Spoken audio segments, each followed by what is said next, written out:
In our Catholic tradition, let's begin with a prayer for this morning.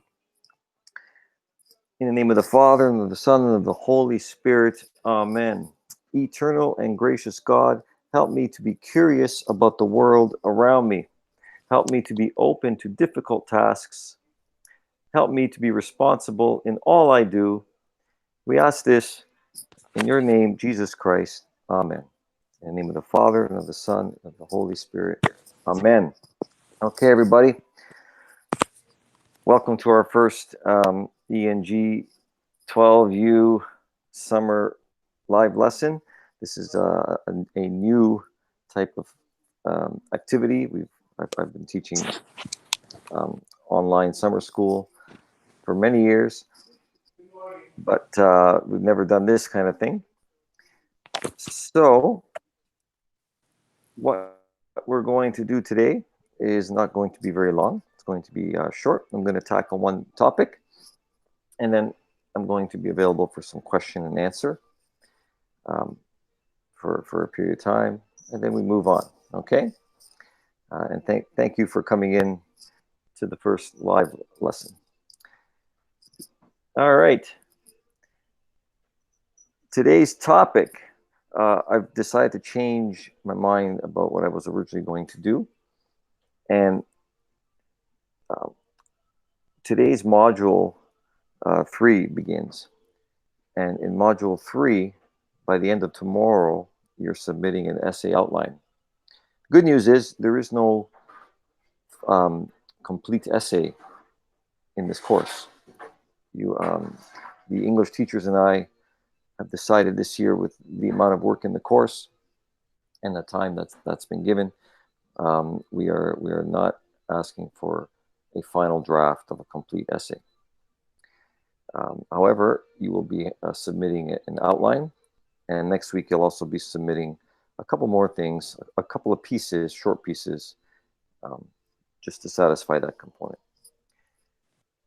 So in light of the fact that you'll be getting this new assignment that you'll be working probably mostly tomorrow on, I'm going to cover something today that I think is not covered extensively, or sometimes isn't really understood, even up to grade 12, and that's the concept of a thesis. Your essay outline is going to depend greatly on coming up with a topic, a theme, and a thesis. So we're going to look at the difference of these three things.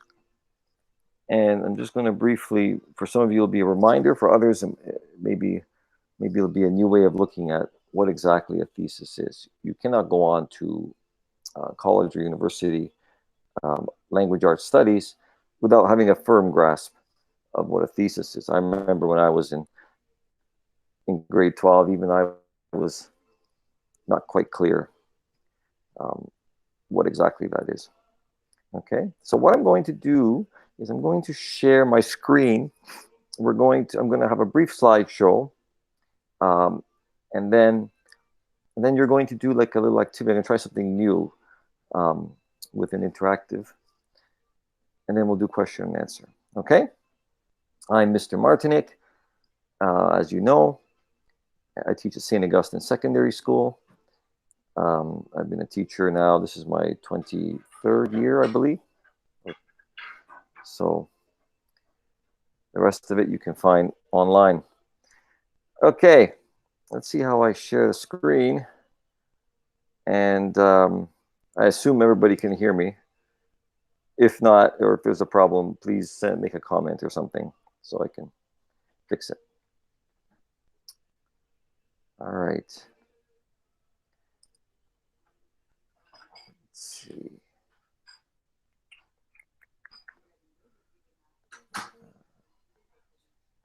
Let's share the whole screen here. Perfect. Okay. I hope this works. Here we go. All right. So I assume you can see my screen. If not, this is going to be very interesting.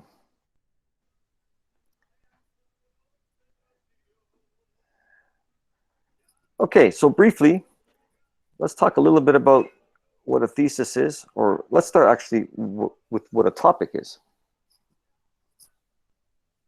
A topic, as you know, is something the teacher gives you. But often, and like the assignment coming up, you're going to come up with your own topic. Okay, this is going to be a narrative essay outline. So a narrative essay is usually some sort of personal story, or you're telling a story. It doesn't have to be personal, but it's a way of making a point by storytelling, if you will. Okay, it's still an essay though. It still has a thesis, right? That's what makes it different from a regular story. But it's different from those persuasive essays that focus more on just making arguments, right? Either way, you're going to need a topic of some sort, okay? The example in the module, the topic is mountain climbing and the challenges of mountain climbing, okay? And then you'll read this example essay, and you'll discover what the lady in the end comes up with. She tries to argue a thesis based on telling her story of how she climbed this mountain. It's a true story. It's pretty good.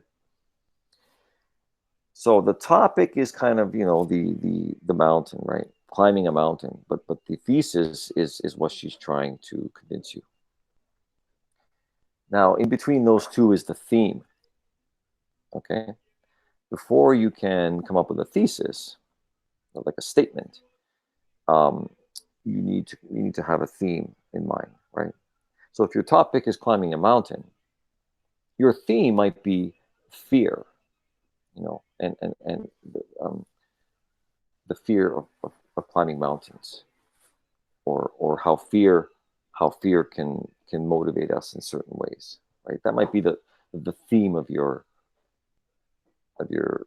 topic, and then your thesis might be fear motivates us to excel and succeed, right? So you've got this topic, climbing a mountain. You've got the theme, which is fear and how fear motivates, and then you've also got thesis, where you kind of literally are suggesting that fear motivates a person to excel. Okay. So I'm going to go over this train of thought here by using Romeo and Juliet as an example. I think we're all familiar with that story. So in Romeo and Juliet, one of the topics of Romeo and Juliet is love, right? The topic of love and human relationships between intimate relationships between two people. One of the themes in Romeo and Juliet is love can be kind of dangerous, or yeah, let's stick with that. Love can be dangerous, right? And then you can come up with a thesis where you can actually even just repeat the theme. You can say love is dangerous. It is dangerous, right? So the theme could be the dangers of love. The topic could be love. The theme would be the danger of love, and then your thesis would be love is dangerous. And that's a decent high school kind of grade 9, 10, or 11 essay, right? Let's go back a bit. Let's go to elementary school. When you were in elementary school, you know, we didn't talk much about themes and top and thesis specifically. We came up with simple things. So in elementary school, you might write a report or an essay, and you might be arguing that Romeo and Juliet are in love. Can you think of 3 examples showing that they are in love? Of course you can, right? This is kind of simple. It's very general, okay? And this is perfect for the elementary school level. Doesn't require too much thought. You haven't gone out elsewhere and read works about read what other people are saying about Romeo and Juliet. You just read it yourself, and this is what you came up with, and you found some examples. In high school, we're moving a little bit now further. You need to show us what you're learning, what you're finding elsewhere. Okay. And so the high school, we have this thesis: love is dangerous. Remember, we had the topic, love. We had the theme, the dangers of love. Now we've got, you're actually making a statement. Can you think of some examples from Romeo and Juliet, how love is dangerous? Of course, right? Some of the things, because they're in love, some of the things Romeo and Juliet do put them in great danger. Okay. It would be expected in high school that you also go and find what other people, experts in the field, people who have been studying Shakespeare, professors or writers or whatnot, published authors who have been studying Shakespeare, what do they have to say about this? And you would find some stuff there. Because in high school, let's face it, you haven't spent that much time studying Shakespeare or literary works. You're not an expert. As cruel as it may sound, it's not that important what you think.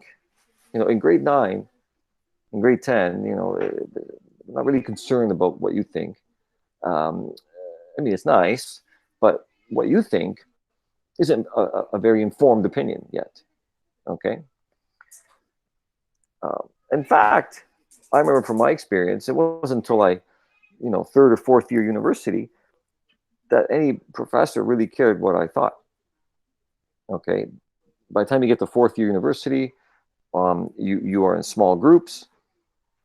The classes are smaller. People are talking. Now it's because you've spent all this time now studying literature, and now it matters a little bit about what you think because you're a little bit more informed.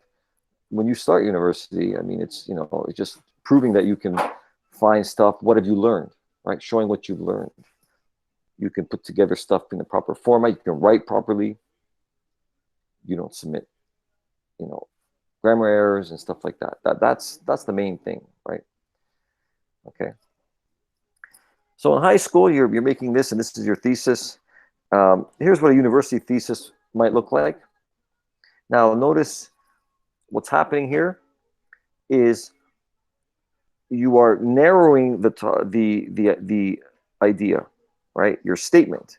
Love is dangerous is a very broad statement, but this is a very much more narrow. Now you're focusing on something else, not just love, because love is huge, right? You're focusing on sexual desire. This is like one element of love. This is one part of life. Okay, you've sort of focused in on something.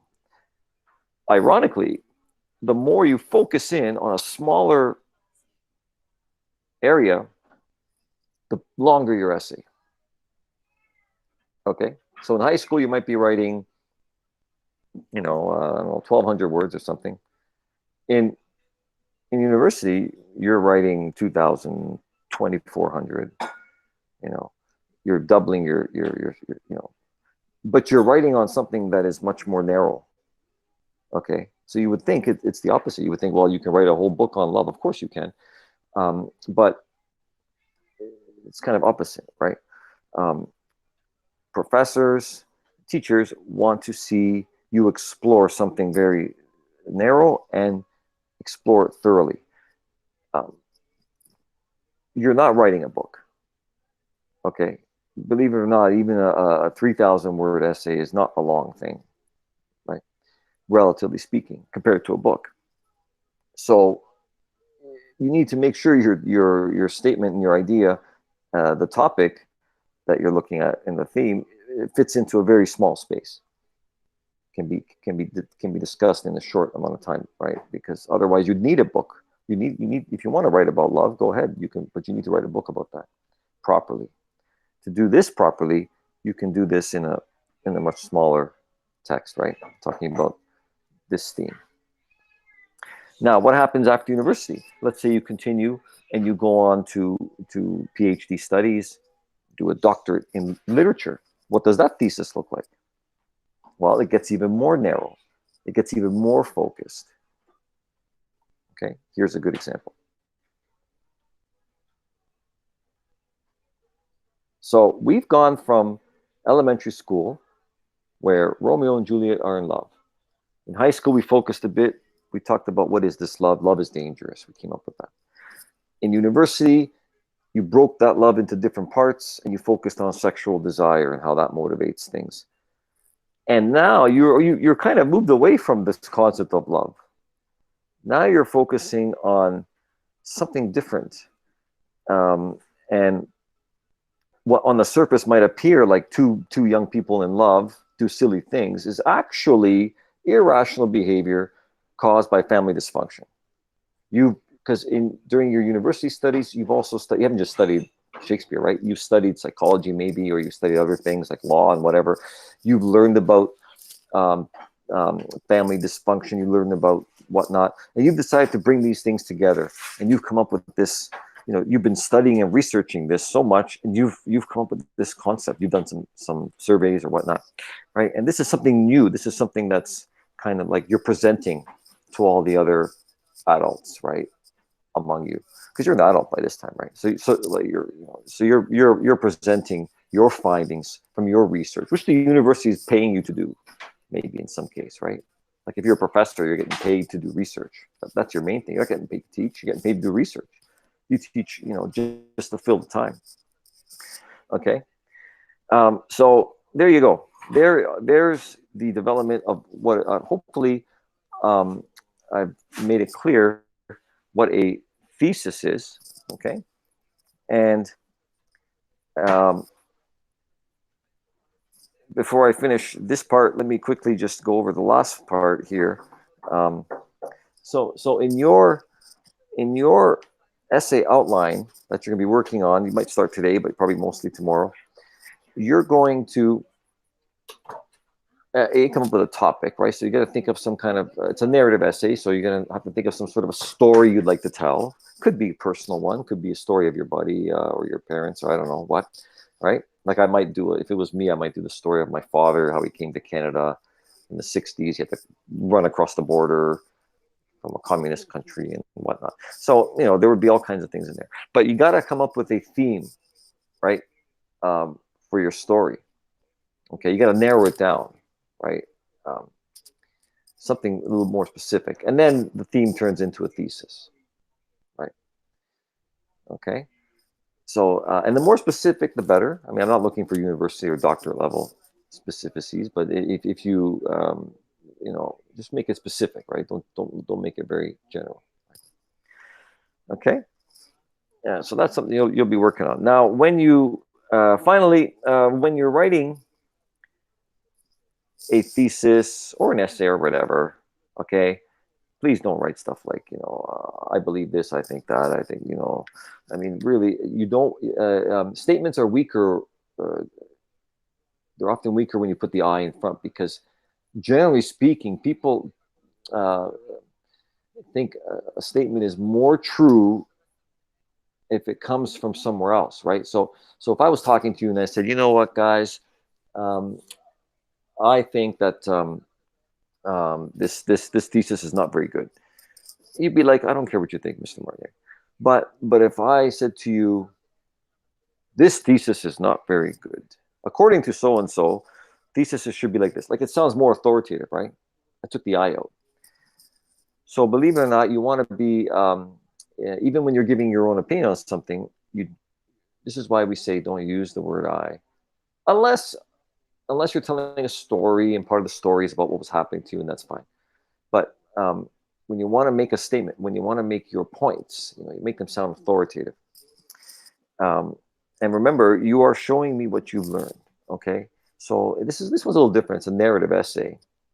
I'm not quite sure how you're going to bring in some stuff. It would be good, those of you who want to reach for the highest marks and do extra. It's not required, but A is for extra. Always try and look to find a way. It's not required in the narrative essay to bring in something from the outside necessarily, but if you do somehow, find something some smart dude said or some whatever, and incorporate that in, that's always a good thing, right? shows you're learning. Okay, so it's not about you, it's about ideas and concepts, right? Essays are about ideas and concepts. They might be coming from you, but they sound more authoritative if you present them as like they're coming from the world, like they're just there, right? That they're facts. Okay.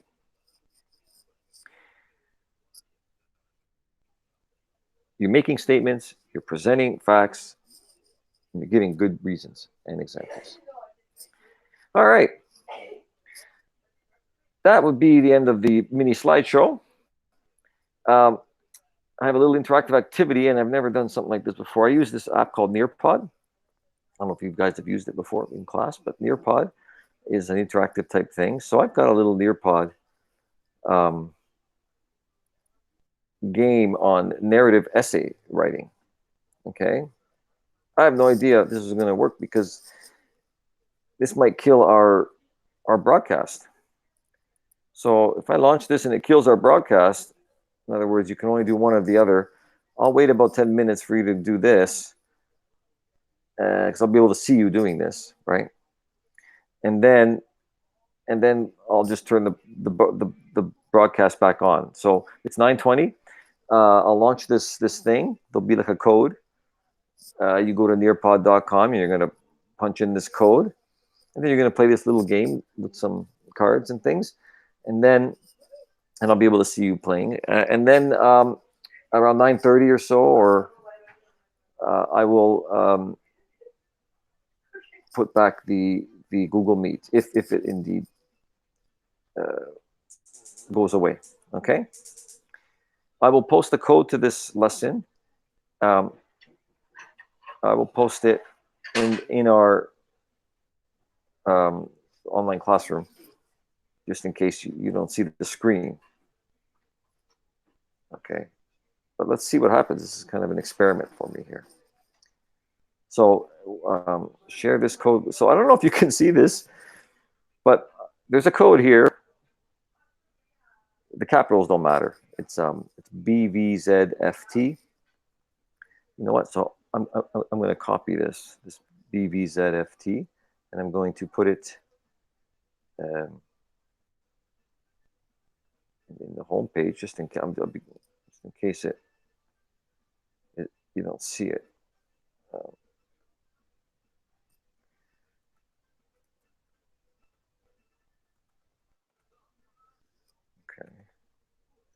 so I'm going to post that. I'm kind of testing this to see because I'm curious to see if it's going to work. So maybe if somebody in the comments or if you'd like to speak, can someone tell me, is it working? Can anyone see? Are you able to keep the Google Meet going? Open a tab and go to the Nearpod lesson, or you just where we can't do that, or have you all just disappeared? I don't know.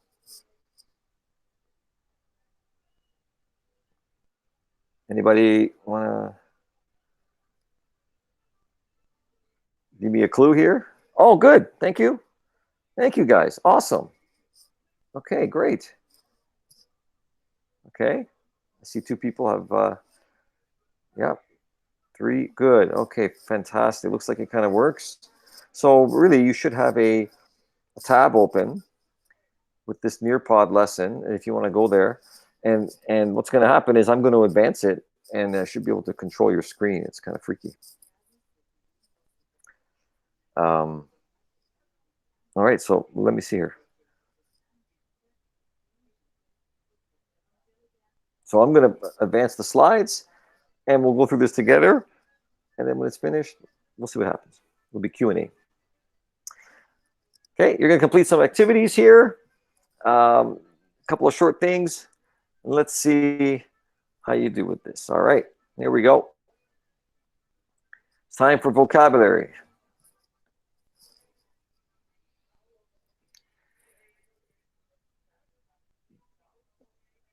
And see if you can click on the, right? You click on the matching cards, right? So you've got words and descriptions. You can scroll up and down to see more of them, to see the choices, and then you can click, and then I'll be able to see. All right, some of you are actually able to do it. This is great. Looks good.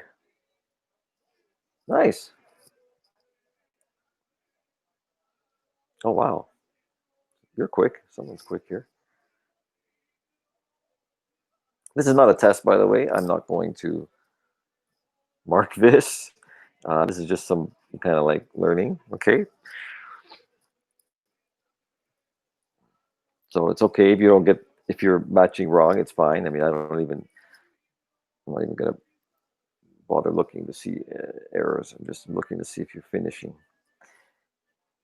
Congratulations, Obina, the first one finishes. Okay, got some more coming in. Good stuff.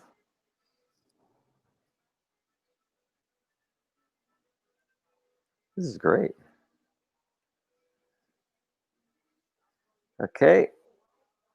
Looks like most of you are finishing up. Awesome.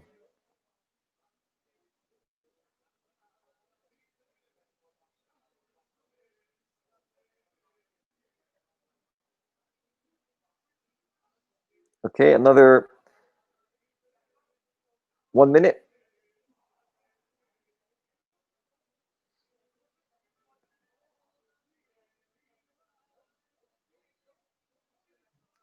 Thirty seconds.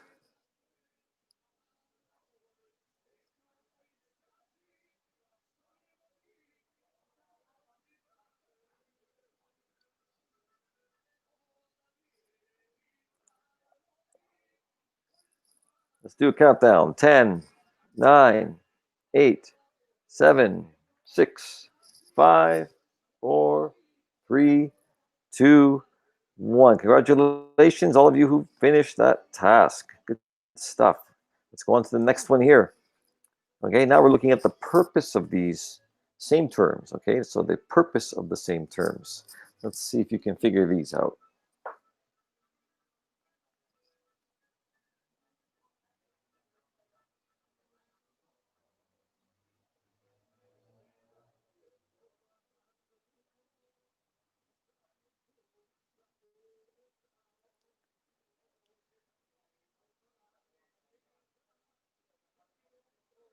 All right, good work.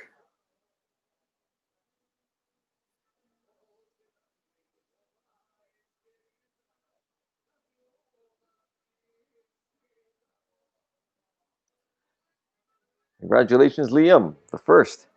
And right behind Liam is Nana and Megan, top 3. Good job, very quick. Rest of you, good job. I see you're working on it. Excellent. Okay. Well, the rest of you are finishing up. Very good. You have 1 minute. 1 minute.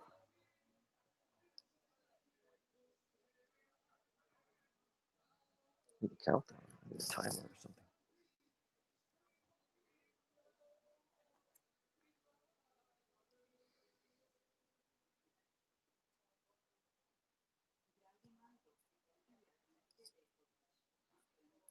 30 seconds.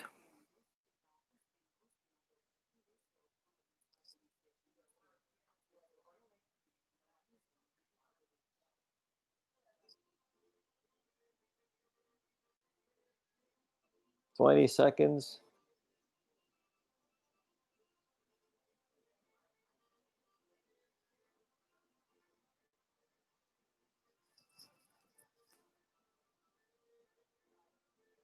And 10, 9, 8, 7, 6, 5, 4, 3, 2, and done. Thank you very much. Okay. Just a quick survey, folks. I don't know if you've done narrative writing before. I mean, I tried to kind of briefly explain it, but there will be more in your module reading about narrative writing. It's quite extensive. Okay, so after I release the first page, you can read about that today. Later on, after you finish your slideshows and that. And you know, if you have any questions, you can, of course, send me a message. Okay. But I appreciate your initial response here. I know you haven't read the material yet. Okay. Looks like everybody has responded, so I'm going to share the responses. I don't think the names are on it, so it'll just say, it should show you how many responded to what. Okay. Looks like, you know, most of you at least have some confidence about narrative writing. Others, so in any case, please read over the module information, and as always, I'm available to help you with that concept. Okay. All right. I can't believe it. That actually worked. Fantastic.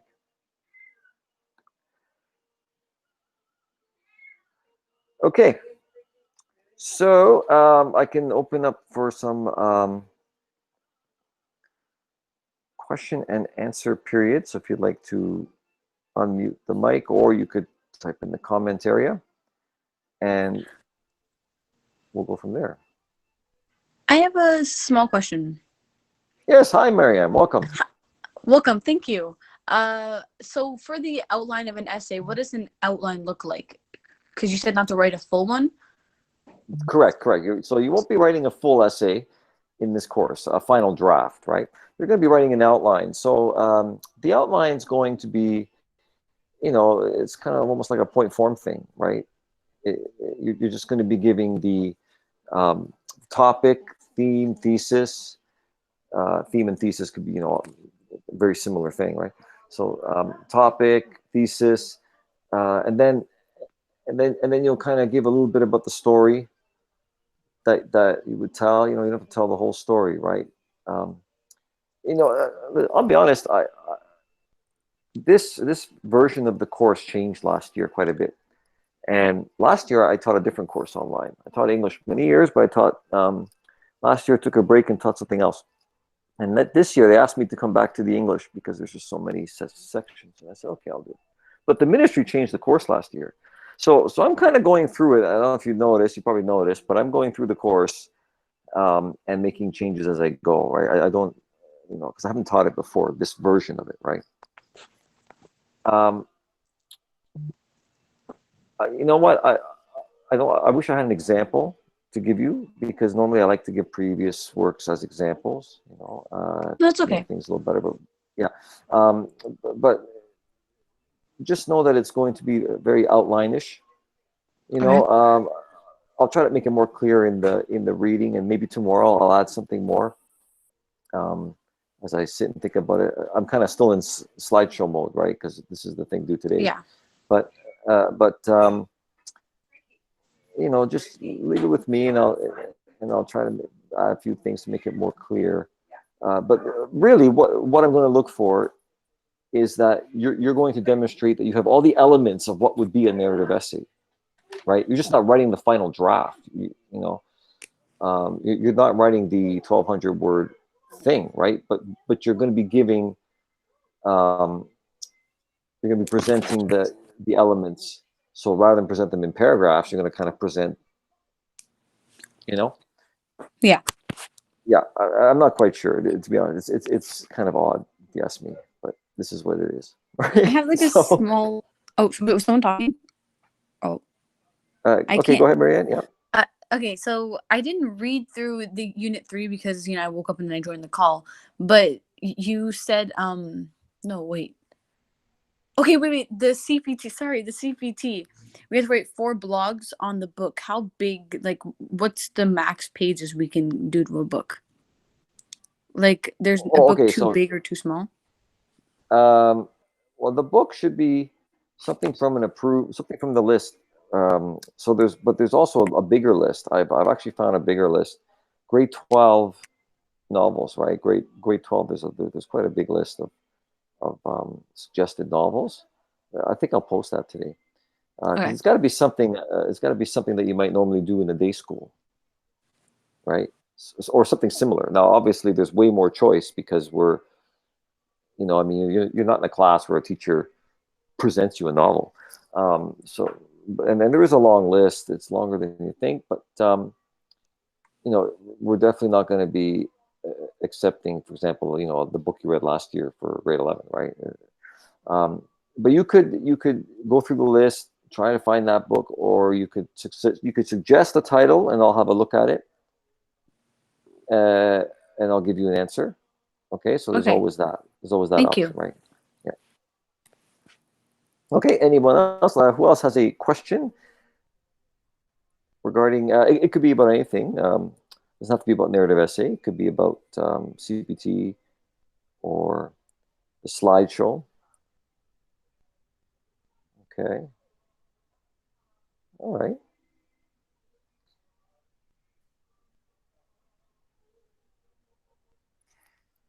Okay, folks. If there's no more questions, I'll just leave this on for a few minutes. But for the next 4 or 5 minutes, if there's no more questions, we'll leave it at that. And I appreciate everybody that has joined. This is a first for me, this particular type of live lesson. And I hope that you've gotten something out of it. It will be available, of course, for it's being recorded, right? Okay, I do have a question that's come up. Thank you very much, Marquis. Are we getting a midterm report? That's a great question. I have always provided something in the past, and I will do so again. So this weekend actually is when I'm kind of, now that I understand a little more about the course, I've begun teaching it. I have to figure out all the weightings and stuff for the assignments, right? So by Monday I'm going to post something that will show you a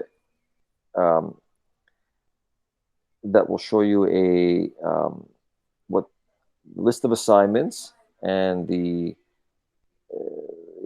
what categories and weights and that. Okay, so that'll be coming Monday, and there will be a midterm, sort of a progress update. Okay.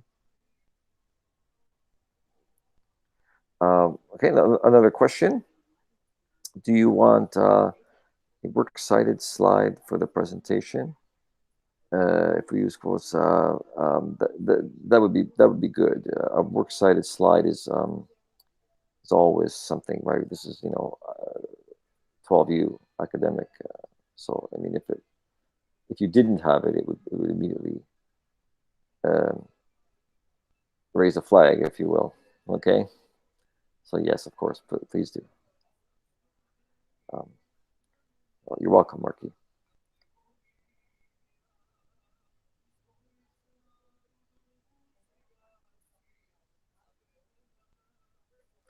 Yeah, summer school academic courses can be tough because you have to demonstrate the same sort of skills that you would normally spend a whole semester on in just a matter of days. It's not easy. Those of you who are hanging in and putting in your best, awesome.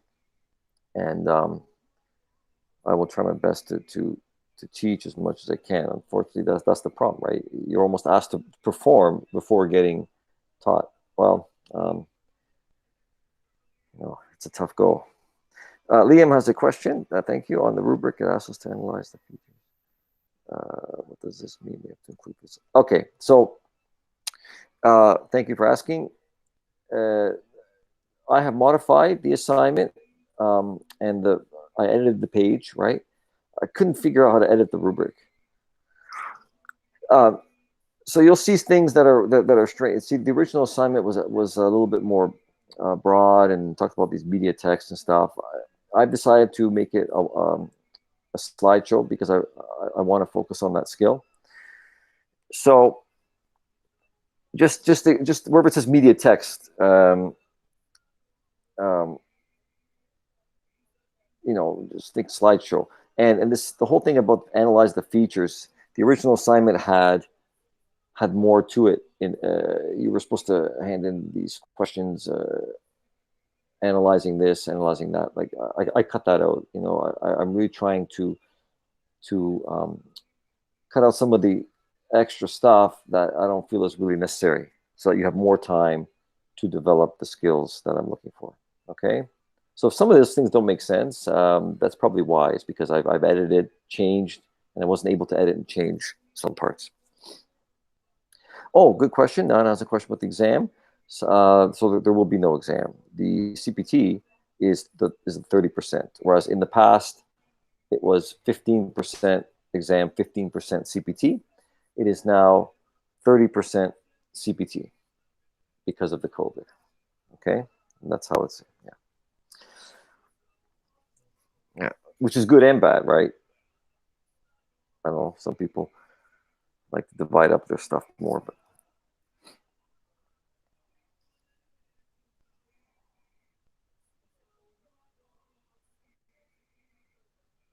okay, looks good.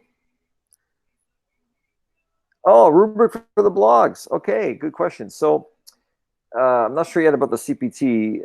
I think there's a rubric for that. I'll have to go through that some more. The regular blogs, right? So the ones that you've already started and you're doing, and there will be a few more. Those are not. I mean, they're not long, right? It's a picture and a paragraph, and they're not being marked extensively, right? They're marked more for completion. So you're gonna, there'll be 5 of them. I don't know, 6, maybe 7. I don't know, right? And then I'm gonna go through. I like to read them here, make sure they're on topic. And I mean, so far, what I've seen, everyone's doing a really good job on them.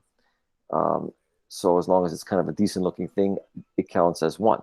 If it's missing something, you don't have any picture, or the text is just nonsense, or it's not really, decent, then you get like 0.5 for that one. Or if it's missing altogether, you get 0, right? So that's going to be there's no rubric required, okay, for that, because it's just,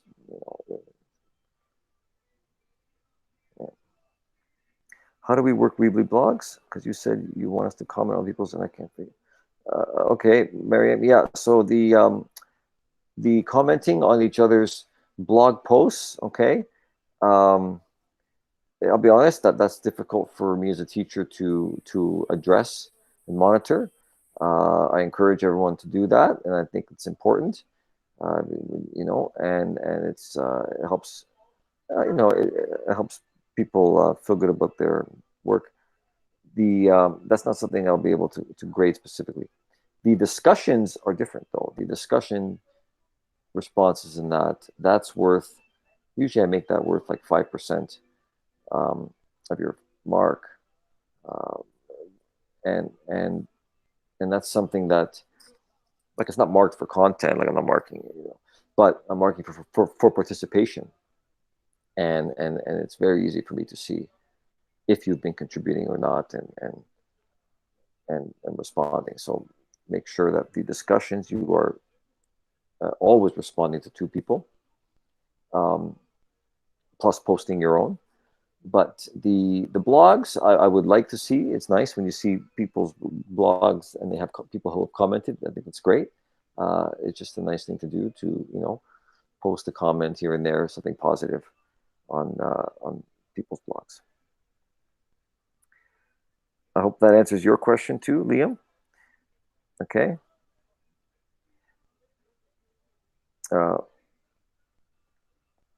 Marquis, where do we send our blogs? Okay, so I've already got your URL. I think I've got yours, but anyway, if you've submitted a URL to your website, that never changes, right? That's your website. So when I grade the blogs, I just go to that page just like you would. I go to that page with all the student sites that I made, and I click on your website and look at what you put in. So every time you add something, it's there, right? Yeah, that's all right. Okay, so you don't have to keep handing in nothing. You just hand it in your website URL, and now you just keep posting. Okay.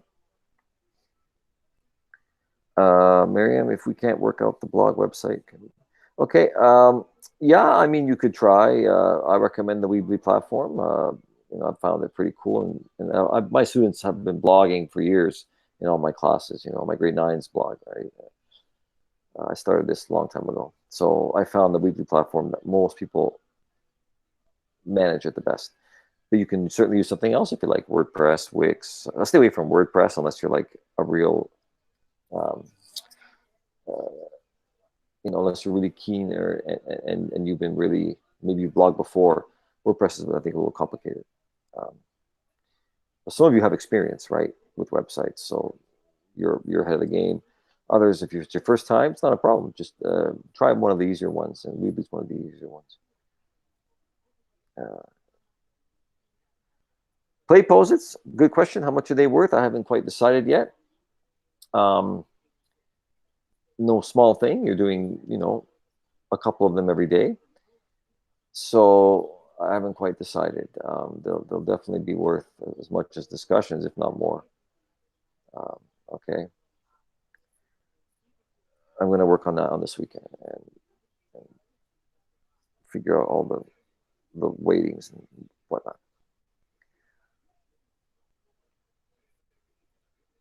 I hope you're enjoying the play pool. I cut out a couple of things from the course.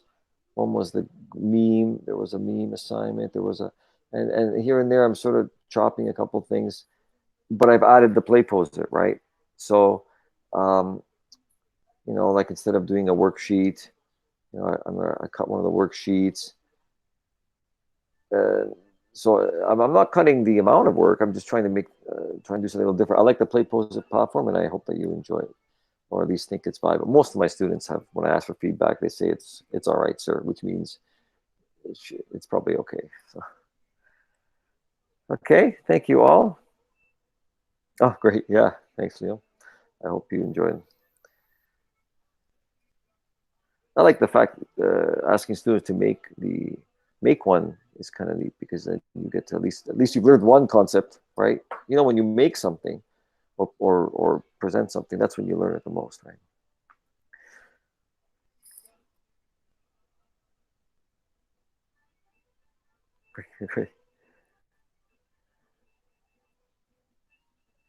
Aisha, thank you for your question.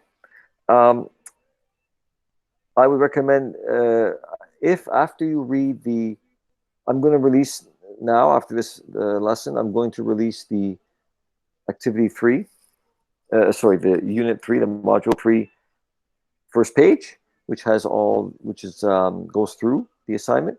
So if you find that after you've gone through that, either today or tomorrow, and you still have questions, feel free to ask, okay?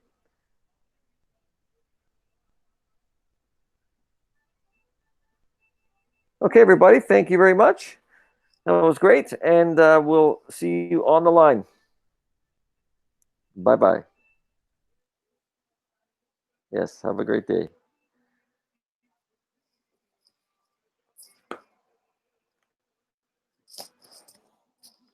How do I stop this recording now?